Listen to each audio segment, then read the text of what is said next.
Mukunda jewellery మొట్టమొదటి factory outlet హనుమకొండలోనే అతిపెద్ద jewellery mart December 14న గొప్ప ప్రారంభం. నమస్తే రమగారు. నమస్తే జయ. రమగారు, తమలపాకు చెట్టు ఇంట్లో పెంచుకుంటాం కదా, దాన్ని దైవ సంభూతిగా అంటే ఇప్పుడు తులసి మొక్కకి మనం ఎలాంటి ప్రాధాన్యత ఇస్తామో అలాంటి ప్రాధాన్యత ఇవ్వాలా, లేకుంటే తమలపాకు చెట్టుని మిగిలిన మొక్కల్లాగానే చూసుకోవచ్చా? ఎందుకంటే మా ఇంట్లో ఉంది రమగారు, నేను కొన్ని ప్రశ్నలు విన్నా. ఎప్పుడు పడితే అప్పుడు తమలపాకులు తెంచకూడదని, కొయ్యకూడదని, దేవునికి మాత్రమే నైవేద్యం పెట్టాలని, తీసుకొని మనం నోట్లో వేసుకోకూడదని. తమలపాకులు వేసుకోరా?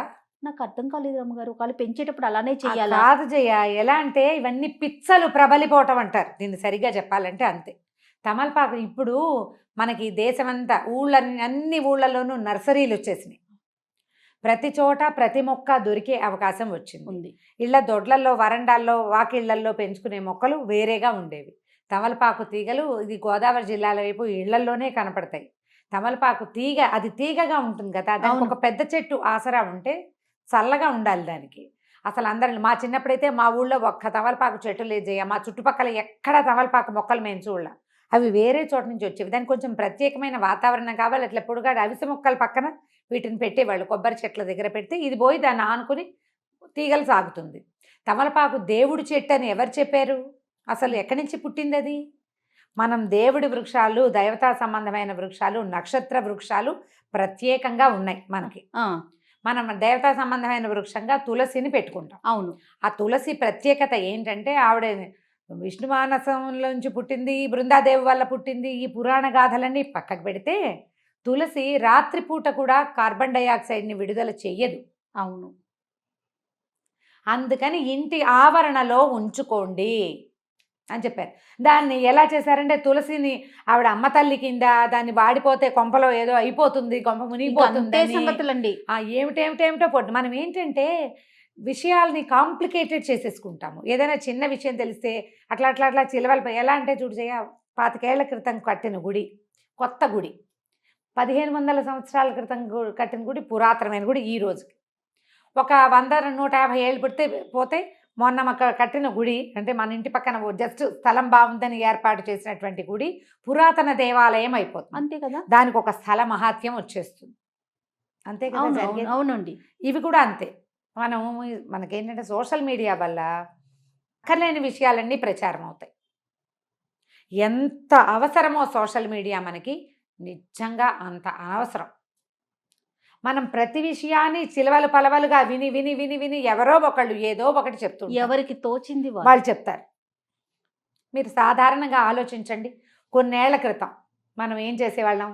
ఏదైనా పండగలప్పుడు, పూజలప్పుడు దేవుడికి తాంబూలం ఇవ్వాలి. తాంబూలం అనేది ఒక సేవ. ఆయనకి, భగవంతుడికి షోడశోపచారాల్లో తాంబూలం ఒక సేవ. తాంబూలం దేవుడికి పెట్టి ఆ తాంబూలం ఇంట్లో ఉన్న వాళ్ళు గృహస్థు వేసుకోవాలనేది నియమం. ఇప్పుడు వేసుకున్నామా లేదా కదా? అవును కదా. అది కాకుండా నిత్యము తాంబూల సేవనం చేసేవాళ్ళు ఇప్పుడు మనం మానేసుకున్నాం. అసలు మా వాళ్ళల్లో అయితే ముత్తైదు అంటే రోజు తాంబూలం వేసుకోవాలని నియమం చేయ.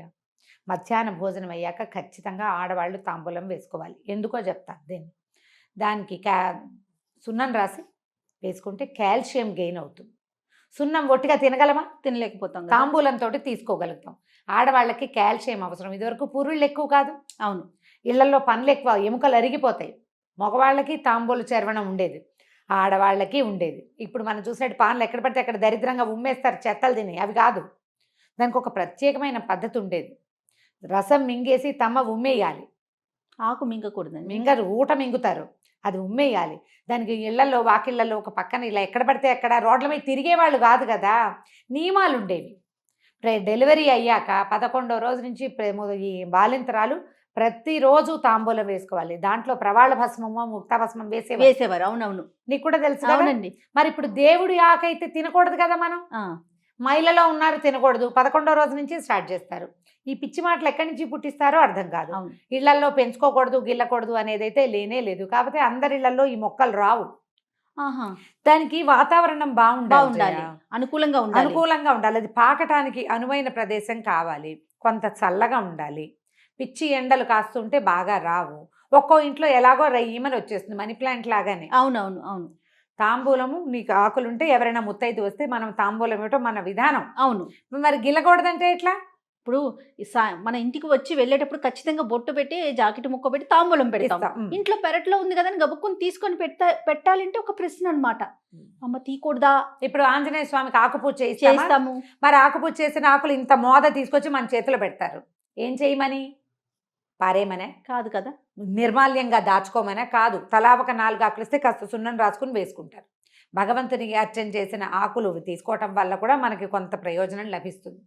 తమలపాకు మనకి ఆరోగ్యదాయిని, అన్నం అరగదీస్తుంది, అవును, గొంతులో ఉన్న కఫాన్ని తొలగిస్తుంది. తర్వాత అది ఏంటంటే ఒక విలాసవంతమైన వ్యవహారం కూడా. దంపతులు తాంబూల చరవణం చేస్తూ ఉండటం అనేది ఒక విలాసం. దాన్ని తీసుకెళ్లి దైవ సంబంధాలలాగా అంటకట్టి చేస్తే ఎట్లాగమ్మా? పిచ్చి. అంటే భగవంతునికి వాడతాం కాబట్టి దాన్ని ఇంకా దైవ సంభూతంగా భావించేస్తున్నారు కదా. దైవ సంభూతం ఎట్లా అవుతుంది? నువ్వు పెళ్లిళ్లలో తాంబూలాలు పుచ్చుకోరా కదా? పుచ్చుకుంటారు కదా. పెళ్లిళ్లలో తాంబూలాలు పుచ్చుకుంటారు, పేరెంటాలకు వెళ్తే తాంబూలం ఇస్తారు, ఆడవాళ్ళు తాంబూలాలు వేసుకుంటారు, మగవాళ్ళకి ఇళ్ళీలు వేసుకుంటారు. దేవుడికి పూజ కూడా చేస్తాము.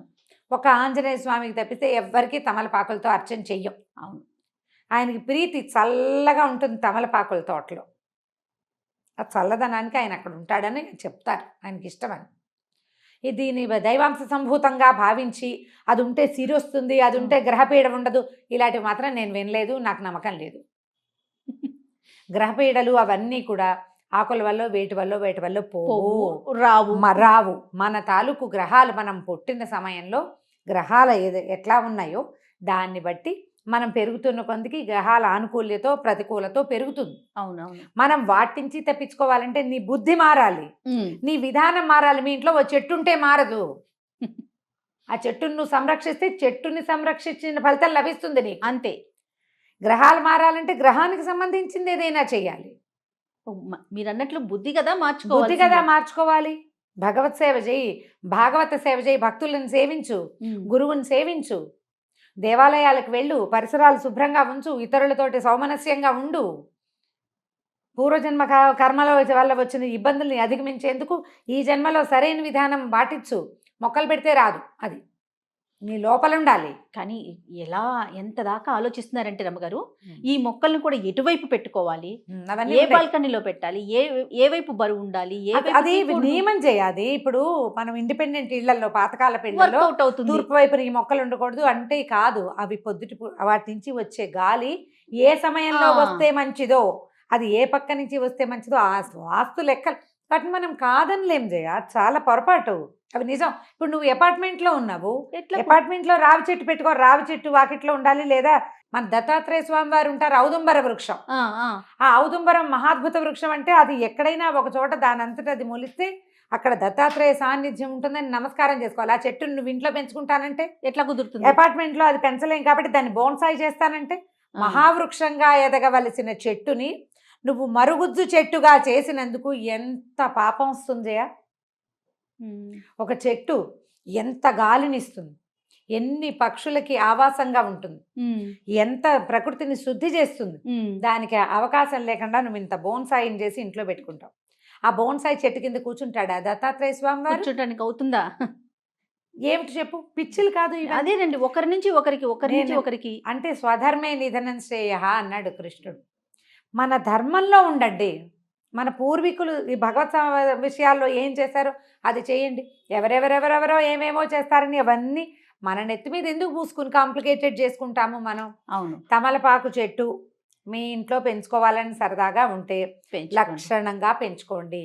దానికి పెరగటానికి అనువైన వాతావరణం, పక్కన ఇంకో పెద్ద చెట్టు ఉంటే ఇది పోయి దాన్ని ఆనుకుని దాని మీద చక్కగా చిలువలు పల్లవలుగా వెళ్ళి చేస్తుంది.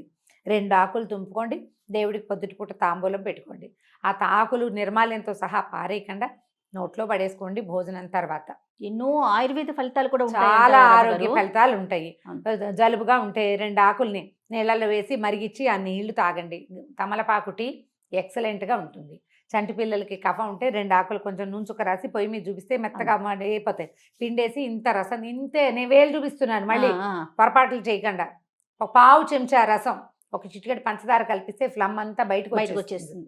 ఇలాంటివి చేయండి. ఆయుర్వేద రీత్యా తమలపాకు చాలా మంచిది. భగవంతుడికి కూడా మనం వాడుకుంటాం. గిల్లి శుక్రవారం, శనివారం, మంగళవారం ఏ తప్పు దానికి లేదు. హాయిగా వాడుకోండి. అనవసరంగా ఏవేవో చదివి ఎవరెవరు చెప్పిన మాటలకో లోబడి జీవితాన్ని కాంప్లికేటెడ్గా చేసుకోకండి. మనకున్న కాంప్లికేషన్స్ చాలా చాలు ఎక్కువ. కదా. ఈ అక్కర్లేని పిచ్చాచారాలు ఎందుకు? అన్ని ప్రశ్నలే. ఓకే రమ్య గారు, నమస్తే. నమస్తే.